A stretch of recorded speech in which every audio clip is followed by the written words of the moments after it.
পবিত্র ঈদুল আজহায় প্রতি বছরের মতো এবছরও জননন্দিত টিভি চ্যানেল মাই টিভির চেয়ারম্যান ও তার পরিবার বরিশালের কয়েক হাজার সুবিধাবঞ্চিত অসহায় মানুষের পাশে দাঁড়িয়ে ঈদের শুভেচ্ছা জানিয়েছেন।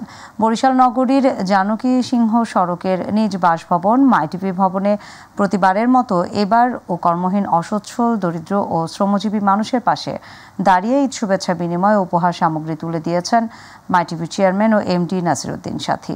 এ সময় আরও উপস্থিত ছিলেন মাই টিভির সিইও তৌহিদ উদ্দিন আফ্রিদি, ডিরেক্টর ব্রডকাস্ট জেকের উদ্দিন সম্রাট, আরাফাত আহমেদ, মাই টিভির শুভাকাঙ্ক্ষী আব্বাস উদ্দিন বাবলা, মোহাম্মদ আলী হায়দার, মোহাম্মদ আমিনুর রহমান মামুন, প্রতিনিধি পারভেজ রাসেল সহ বিশিষ্টজনরা।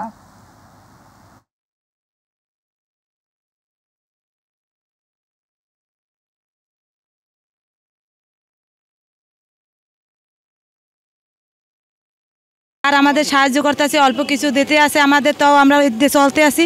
লুঙ্গি দেয়, কাপড় দেয়, শাড়ি দেয়, তারপর টাকা দেয়, বস্তু দেয়। আমরা মালিকের জন্য দোয়া করি। আমরা এখানে আসি প্রতিবার, কোরবানিতেও আসি, ঈদেও আসি। সারে আসলে আমরা সবাই প্রতি বছরই আসি, সারে না আসলে আমরা আসি না।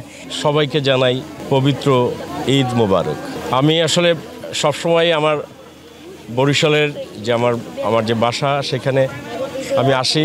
আমার আত্মীয় হচ্ছে এরা, এই হচ্ছে আমার আত্মীয়, এরা হচ্ছে আমার আত্মীয়। এদের সাথেই আমি ছোট থেকে বড় হয়েছি। এরাই আমার সন্তান, এরাই আমার মা, এরাই আমার বোন।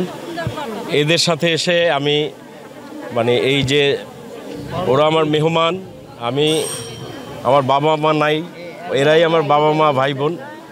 এদের কাছে এসে আমি ঈদ যাপন করি, আমার কাছে খুব ভালো লাগে। আর প্রত্যেকবার সেই আমার বাবা মা থাকতেই আমরা সবাই একত্রিত হয়ে আমরা এই পবিত্র ঈদ উৎসব যাপন করি। এবং আমাদের জন্য এবং মাই টিভি পরিবারের সবার জন্য আপনারা দোয়া করবেন, আমার এলাকাবাসীর জন্য দোয়া করবেন, এখানে যারা উপস্থিত আছেন তাদের জন্য দোয়া করবেন।